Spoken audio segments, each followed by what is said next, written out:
Assalamualaikum dear students, hopefully you are all doing well. Welcome to the platform of Nain Academy. I am your host Mohammad Zulqarnain. तो students आज के इस video के अंदर हम 9th class biology जो new book है उसका सेकंड चैप्टर हम स्टडी कर रहे थे बायोडाइवर्सिटी। आज हम उसकी एक्सरसाइज स्टार्ट करेंगे। स्टूडेंट्स एक्सरसाइज स्टार्ट करने से पहले इस चैप्टर के कुछ की पॉइंट्स गिवन है, हम इनको देख लेते हैं। सबसे पहले आपको बायोडाइवर्सिटी की डेफिनेशन दी गई है कि बायोडाइवर्सिटी होती क्या है। ठीक है, इसकी डेफिनेशन हमने स्टार्टिंग में पढ़ ली थी। उसके बाद वो आपको क्लासिफिकेशन के बारे में बताते हैं कि क्लासिफिकेशन एक ऐसा अमल है जिसमें जानदारों को हम ग्रुप्स और सब ग्रुप्स में डिवाइड करते हैं। हमने क्लासिफिकेशन भी पढ़ी और इसकी सिग्निफिकेंस भी पढ़ी थी कि इसकी इंपॉर्टेंस क्या है, इसकी अहमियत क्या है। उसके बाद स्टूडेंट्स आगे वो टेक्सोनोमिक रैंक्स या टेक्सा के बारे में बताता है, हमने इसको भी डिस्कस कर लिया था। अब यहाँ से स्टूडेंट ये आपसे एमसीक्यू आ सकता है कि the highest level of classification is the domain. जो सबसे ऊपर लेवल है ना क्लासिफिकेशन का, वो क्या है, डोमेन है। ठीक है, तो स्टूडेंट्स उसके बाद देखें लिविंग ऑर्गेनिजम्स जो है उनको ब्रॉडली 3 डोमेन्स के अंदर क्लासीफाई किया जाता है। ये बात हमें पता है, आर्की बैक्टीरिया और यू बैक्टीरिया। उसके बाद जो मेंबर्स हैं किंगडम प्रोटिस्टा के, वो यूनिसेलुलर भी हो सकते हैं और सिंपल मल्टी सेलुलर भी हो सकते हैं और उनमें यूकैरियोटिक सेल्स होते हैं। स्टूडेंट्स ये बात हमें पता है कि जो प्रोकैरियोट्स हैं सिर्फ उन्हीं के पास, जो बैक्टीरिया उन्हीं के पास प्रोकैरियोटिक सेल्स होते हैं जिसमें 2 डोमेन्स आती हैं, एक डोमेन आर्की और एक डोमेन बैक्टीरिया। बाकी जितने भी डोमेन यूकैरिया के अंदर जानदार आते हैं वो सारे के सारे यूकैरियोटिक सेल्स के पर मुश्तमिल होते हैं। ठीक है, और जो किंगडम प्रोटिस्टा है ना पर्टिकुलरली, इसके जानदार यूनिसेलुलर भी हो सकते हैं और सिंपल मल्टी सेलुलर भी हो सकते हैं। स्टूडेंट्स देखिए नेक्स्ट फंजाई जो हैं वो क्या है, वो यूकैरियोटिक हेटेरोट्रॉफिक ऑर्गेनिजम्स हैं। ठीक है, ये बात हमें पता है। जो प्लांट्स हैं वो यूकैरियोटिक मल्टी सेलुलर ऑटोट्रॉप्स हैं, ये भी हमने डिस्कस किया। एनिमल्स के कैरेक्टर्स क्या हैं, वो यूकैरियोटिक मल्टी सेलुलर हेटेरोट्रॉप्स हैं जो कि खुराक को इंजेस्ट करते हैं, मुंह के जरिए लेते हैं और उसको खास कैविटीज़ के अंदर डाइजेस्ट करते हैं। स्टूडेंट्स ये भी हमें पता है। वायरसेस के हमने टॉपिक को स्टडी किया, स्टेटस ऑफ वायरसेस को क्लासिफिकेशन के लिहाज से। तो वायरसेस को हमने कहा था कि हम किसी भी डोमेन के अंदर क्लासीफाई नहीं करते। क्यों? क्योंकि उनके अंदर लिविंग कैरेक्टर्स भी मौजूद है और नॉन लिविंग कैरेक्टर्स भी मौजूद हैं। मैंने आपको लेक्चर में असाइनमेंट भी दी थी, होपफुली आप लोगों ने वो की होगी। तो स्टूडेंट्स लास्ट में बायोनोमियल नोमेनक्लेचर का जिक्र है। तो ये सारे की पॉइंट्स इस चैप्टर के मैंने आपको रिवाइज कर दिए, इससे कि चैप्टर हमारा एक मरतबा गो थ्रू हो गया है। तो स्टूडेंट्स आएँ अब इस चैप्टर के एमसीक्यूज़ को हम स्टार्ट करते हैं। सबसे पहला एमसीक्यू देखते हैं क्या कहता है। वो कहता है which of the following taxonomic ranks represents the broadest rank. Students अब इनमें कौन सा टेक्सोनोमिक रैंक है ना वो सबसे ब्रॉडेस्ट है। ब्रॉड का मतलब होता है चौड़ा, जिसमें सबसे ज़्यादा वैरायटी आती है। अब स्टूडेंट्स सबसे ज़्यादा वैरायटी कहाँ पे आती है? जो सबसे ऊपर होता है। ठीक है, जो सबसे ऊपर वाली चीज़ है ना उसमें सबसे ज़्यादा वैरायटी होगी। जिस तरह अगर हम देखें ना, मैंने आपको बताया हमारे पास सबसे पहला क्या है, डोमेन है। डोमेन के बाद क्या है, किंगडम। किंगडम के बाद फाइलम, क्लास, फिर ऑर्डर, फिर फैमिली, फिर जीनस और फिर स्पीशीज। इस तरह की हमारे पास सीक्वेंस बनता है। तो स्टूडेंट्स अब टॉप पे देखें क्या है, डोमेन। जो सबसे टॉप पर होता है वो सबसे ब्रॉड है। क्यों? क्योंकि डोमेन के अंदर जितने भी जानदार हैं नीचे वो सारे के सारे आ जाते हैं। ठीक है, तो ये ब्रॉडेस्ट रैंक है। तो इसका आंसर क्या होगा, ऑप्शन डी, डोमेन। ठीक है, तो इसको अपनी बुक के ऊपर टिक कर लें। क्लियर? तो स्टूडेंट्स देखें which characteristic is unique to organisms in the domain Archaea. अब डोमेन आर्की जो है हमने इसको स्टडी किया। अब हमने देखना है कि इनमें से कौन सी खसूसियात जो है वो डोमेन आर्की के जानदारों के अंदर खास है, मखसूस है। ठीक है, देखते हैं student. Cell wall made of peptidoglycan. क्या डोमेन आर्की के बैक्टीरिया जो है इनकी सेल वॉल पेप्टाइडोग्लाइकेन से मिलकर बनी होती है? हरगिज़ नहीं। पेप्टाइडोग्लाइकेन तो डोमेन बैक्टीरिया की सेल वॉल मिलकर बनी होती है। Presence of a nucleus. क्या डोमेन आर्की के अंदर न्यूक्लियस मौजूद होता है? एब्सोल्युटली नॉट, क्योंकि हमने कहा ये प्रोकैरियोट्स होते हैं। प्रोकैरियोट्स के अंदर न्यूक्लियस मौजूद नहीं होता। देखते हैं ability to live in extreme environments. हाँ, हमने इसको डिस्कस किया था कि डोमेन आर्की जो हैं ये एक्सट्रीम एनवायरनमेंट्स में रहते हैं। ठीक है, और ये हार्ड कंडीशंस को भी बर्दाश्त करने की सलाहियत रखते हैं। ठीक है, तो स्टूडेंट्स इसका यही आंसर है। लास्ट वाला देख लें, लैक ऑफ राइबोसोम्स। नहीं, राइबोसोम्स क्या होते हैं स्टूडेंट्स? ये सेल के अंदर पाई जाने वाली एक चीज़ है जो कि सेल के अंदर प्रोटीन्स तैयार करती है। हम इसको नेक्स्ट चैप्टर में डिस्कस करेंगे डिटेल से। ठीक है, तो स्टूडेंट्स इसका आंसर ऑप्शन सी है। होपफुली आपको इसकी समझ आ गई होगी। स्टूडेंट्स हमने सिर्फ ऑप्शंस में ये नहीं देखना कि कौन सा ठीक है। देखिए आपने उसको याद नहीं रखना, आपने ये भी देखना है कि कौन जो गलत है वो क्यों गलत है, उसके अंदर क्या गलती है। ठीक है, आपने इसको भी ध्यान में रखना है। स्टूडेंट्स देखें आगे वो कहते हैं थर्ड एमसीक्यू है which of these statements is not related to bacteria. इनमें से जो कौन सा बयान है वो बैक्टीरिया से मिलता नहीं है। ठीक है, do not have a nucleus. Students bacteria के अंदर जो है वो nucleus, which of these statement not related to bacteria, हमने देखना है कि जो बैक्टीरिया से मिलता नहीं है। अब do not have a nucleus, bacteria के पास न्यूक्लियस नहीं होता। ठीक है स्टूडेंट्स, ये बात ठीक है, बैक्टीरिया के पास वाज़ेह न्यूक्लियस नहीं होता। ठीक है, ये बात इसकी ठीक है। Cell wall made of peptidoglycan. ठीक है स्टूडेंट्स, जो उसकी जो सेल वॉल है वो पेप्टाइडोग्लाइकेन से मिलकर बनी होती है। ये बात भी ठीक है। हमने देखना है कि कौन सी जो है उससे मुंसलिक नहीं है। ये भी उससे मिलती है बैक्टीरिया से, ये भी उससे मिलती है। मोस्ट आर हेट्रोट्रॉफिक, ज़्यादातर बैक्टीरिया हेट्रोट्रॉफिक होते हैं, वो अपनी खुराक को खुद तैयार नहीं करते। ठीक है, वो कुछ बैक्टीरिया अपने खुराक को खुद तैयार करते हैं लेकिन ज़्यादातर हेट्रोट्रॉफिक होते हैं। ये बात भी उसकी ठीक है। Have chlorophyll in their chloroplast. Students क्या बैक्टीरिया के पास क्लोरोप्लास्ट होते हैं? Absolutely not. जो क्लोरोप्लास्ट है ना, ये एक ऑर्गेनेली है, मेम्ब्रेन से, दीवारों से लिपटी हुई एक ऑर्गेनेली है। इसके अंदर ग्रीन कलर का एक पिगमेंट होता है जिसे हम क्लोरोफिल कहते हैं, ठीक है, जो कि सूरज की रोशनी को जज़ब करके फोटोसिंथेसिस करता है। अब ये फोटोसिंथेसिस, बैक्टीरिया के अंदर फोटोसिंथेसिस होती ज़रूर है, लेकिन उनके अंदर क्लोरोप्लास्ट नहीं होता। आपने इसको जहन में रखना है, ठीक है। क्लोरोप्लास्ट प्लांट्स के अंदर पाया जाता है, ठीक है, और कुछ प्रोटिस्ट के अंदर मौजूद होता है, लेकिन हम इसको डिटेल से डिस्कस करेंगे नेक्स्ट चैप्टर में। लेकिन बैक्टीरिया के अंदर क्लोरोप्लास्ट नहीं होता, तो स्टूडेंट्स इसका ऑप्शन डी ठीक है, ठीक है। जबकि ये भी गलत है, ये भी गलत है, ये भी गलत है। स्टूडेंट्स मैं अक्सर देख रहा था, ठीक है, कई की बुक्स के अंदर ना ऑप्शन ए को टिक किया हुआ है, ठीक है, लेकिन उसका ऑप्शन ए गलत है, ऑप्शन डी ज़्यादा करेक्ट है, ठीक है। अब स्टूडेंट्स ऑप्शन ए को क्यों करेक्ट किया हुआ है? क्योंकि हम ऐसे नहीं कह सकते कि बैक्टीरिया के अंदर न्यूक्लियस नहीं होता। बैक्टीरिया के अंदर न्यूक्लियस होता है, लेकिन प्रोमिनेंट न्यूक्लियस नहीं होता। समझ आ रही है? तो ये स्टेटमेंट ज़्यादा बेटर थी कि do not have a prominent nucleus, क्योंकि बैक्टीरिया के न्यूक्लियस के अंदर ना डीएनए पड़ा होता है, बैक्टीरिया के अंदर भी डीएनए होता है। हम ये नहीं कहते कि बैक्टीरिया के अंदर न्यूक्लियस नहीं होता, हम ये कहते हैं कि बैक्टीरिया के अंदर प्रोमिनेंट न्यूक्लियस नहीं होता। तो स्टूडेंट्स अगर ये ऑप्शन ना होता, इसकी जगह कुछ और होता, तो फिर हम इसकी तरफ जा सकते थे। लेकिन अभी जो सबसे बेस्ट ऑप्शन है इन चारों में से, वो ऑप्शन डी है, तो आप ऑप्शन डी को टिक करेंगे, ठीक है। और आप ये बाकी तीन ऑप्शंस क्या हैं, गलत हैं। तो स्टूडेंट्स होपफुली आपको इस एमसीक्यू की समझ आ गई होगी। स्टूडेंट्स नेक्स्ट एमसीक्यू देखते हैं। वो कहते हैं which of these organisms belongs to domain eukarya. इनमें से कौन सा जानदार जो है वो डोमेन यूकैरिया से बिलोंग करता है? अब स्टूडेंट्स ये देखें, ये है एशरीचिया कोलाई। इसे क्या पढ़ते हैं? एशरीचिया कोलाई। एक बैक्टीरिया का नाम है, क्या नाम है इसका? एशरीचिया कोलाई। अब देखें स्टूडेंट्स, यहाँ पे इटैलिक्स में लिखा हुआ है, इसका मतलब ये साइंटिफिक नेम है। जो पहला लफ्ज़ है वो जीनस, दूसरा है स्पीशीज। जब आप इसको हैंड रिटन लिखेंगे, आपने इसको अंडरलाइन करना होगा, ठीक है। अब देखें एशरीचिया कोलाई, ये तो बैक्टीरिया है, यूकैरिया के अंदर तो नहीं आएगा, ठीक है, तो ये आंसर नहीं होगा हमारा। कोरोना वायरस, अब वायरस आपको पता है कि किसी भी डोमेन के अंदर नहीं आते, हम तो उसको क्लासीफाई नहीं करते, ये भी गलत है। अब स्टूडेंट देखिए यीस्ट, यीस्ट हमें पता है यूनिसेलुलर फंजाई, हमने पढ़ा है ना, यीस्ट क्या है?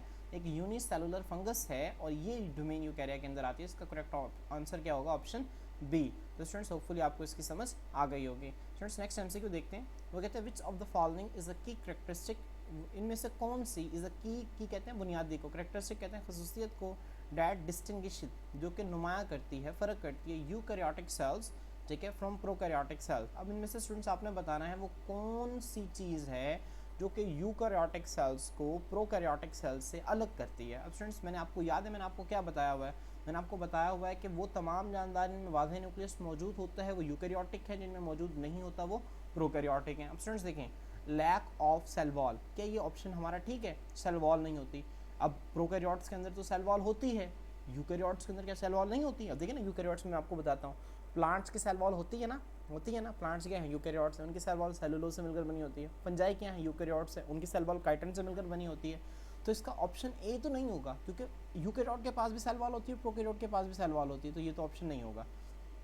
सेकंड देखते हैं, प्रेजेंस ऑफ न्यूक्लियस। हाँ स्टूडेंट्स, यही आंसर है इसका, ठीक है, कि न्यूक्लियस जो है वो प्रोकैरियोट्स के अंदर मौजूद नहीं होता, जबकि यूकैरियोट्स के अंदर न्यूक्लियस मौजूद होता है। देखें एब्सेंस ऑफ राइबोसोम, नहीं, राइबोसोम्स दोनों के अंदर मौजूद होते हैं, ठीक है, तो इसका ये भी आंसर जो है वो गलत है। हमने देखना है कि कौन सा फ़र्क करता है, ठीक है, और स्मॉलर साइज़, ठीक है स्टूडेंट्स, स्मॉलर साइज़ का हो सकता है, प्रोकैरियोट का छोटा साइज़ होता है, लेकिन हम इसकी बुनियाद पर फ़र्क नहीं करते, क्योंकि हमारे पास कई सारे यूकैरियोटिक सेल्स का साइज़ भी छोटा होता है, तो हम इसकी बुनियाद पर फ़र्क नहीं करते। हमारा जिसमें से सबसे करेक्ट आंसर है ना, वो है प्रेजेंस ऑफ न्यूक्लियस। तो स्टूडेंट्स आप होपफुली आपको इसकी समझ आ गई होगी।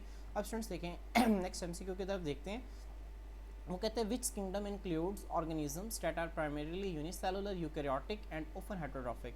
इनमें से कौन से, अब देखें स्टूडेंट्स, उन्होंने क्या किया, उन्होंने करेक्टर्स बता दिए, अब हमने किंगडम फाइंड करना है।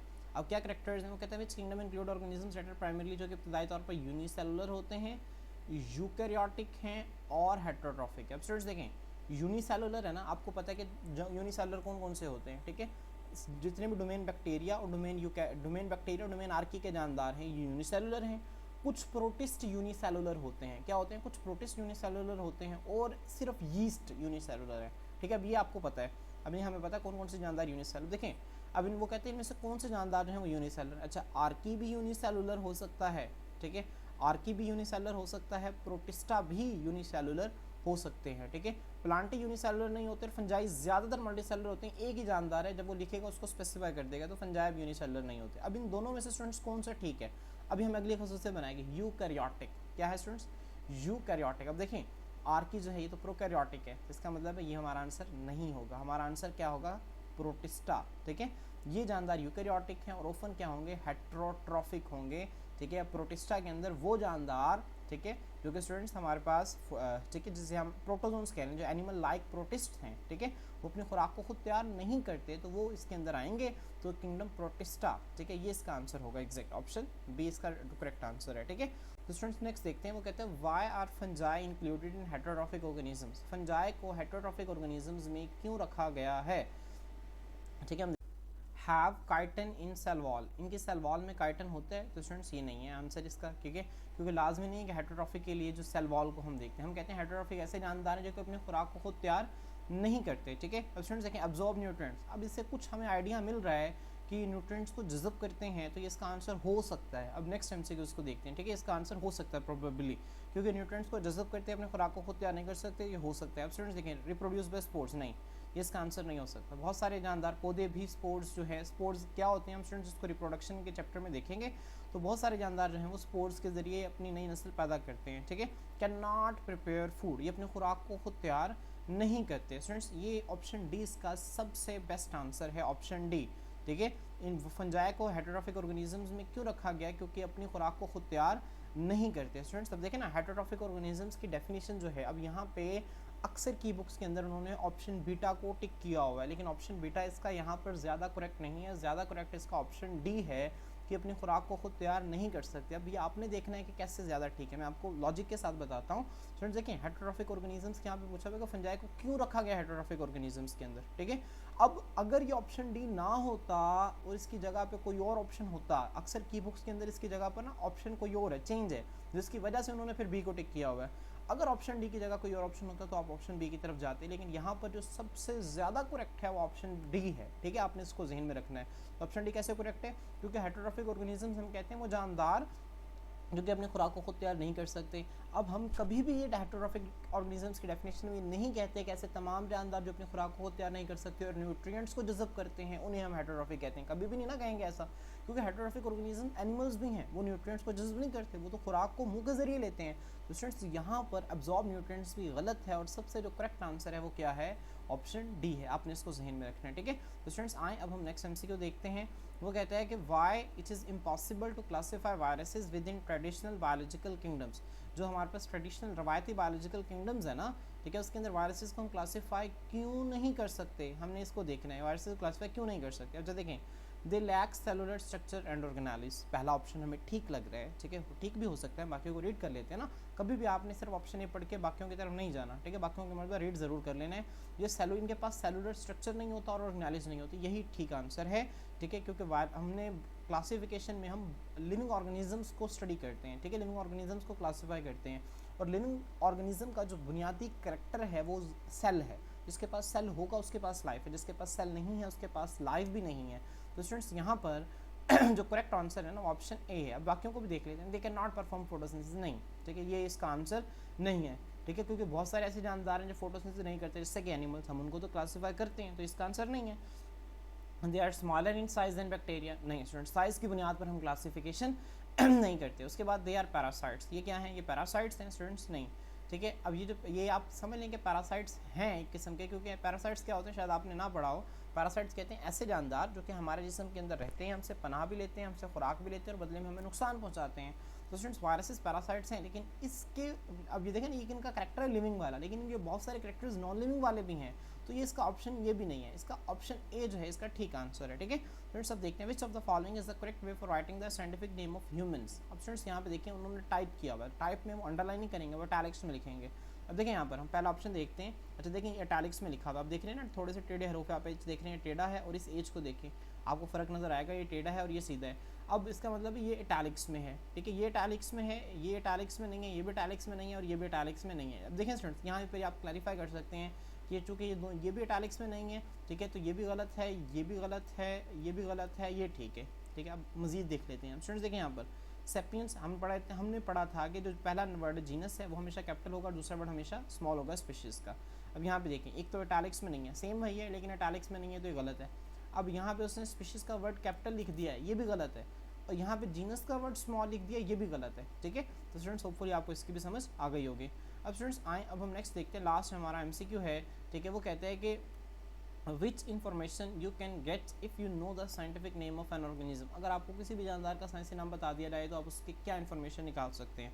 अब स्टूडेंट देखिए, मिसाल के तौर पर हम होमो सेपियंस को ले लेते हैं। अब होमो में क्या है, होमो जीनस और सेपियंस क्या है, स्पीशीज। तो साइंटिफिक नेम से हमें सिर्फ जीनस और स्पीशीज का पता चलता है स्टूडेंट्स। तो आपको कोई भी जानदार दे सकता है। वो कहते हैं कि एक जानदार है, फर्स्ट करें एलियम कैपा, प्याज की मैं एग्जांपल ले लेता हूँ, एलियम कैपा। अब इसका आप जीनस बताएं, नीचे वो ऑप्शन दे देगा, तो परेशान नहीं होना, जिसका पहला नेम है वही तो जीनस है, ठीक है। तो इसका ऑप्शन देखें, genus and species, option C इसका करेक्ट है। हमें किंगडम और फाइलम का नहीं पता चलता, फाइलम और जीनस का नहीं पता चलता, क्लास और स्पीशीज का नहीं पता चलता, बल्कि जीनस और स्पीशीज का पता चलता है। तो स्टूडेंट्स होपफुली आपके एमसीक्यू समझ में आ गए होंगे। इंशाल्लाह स्टूडेंट्स हम इससे नेक्स्ट वीडियो के अंदर बाकी एक्सरसाइज के शॉर्ट क्वेश्चंस और लॉन्ग क्वेश्चन और इंक्विजिटिव क्वेश्चंस को स्टडी करेंगे। आज के लिए इतना है ये, अल्लाह हाफिज़।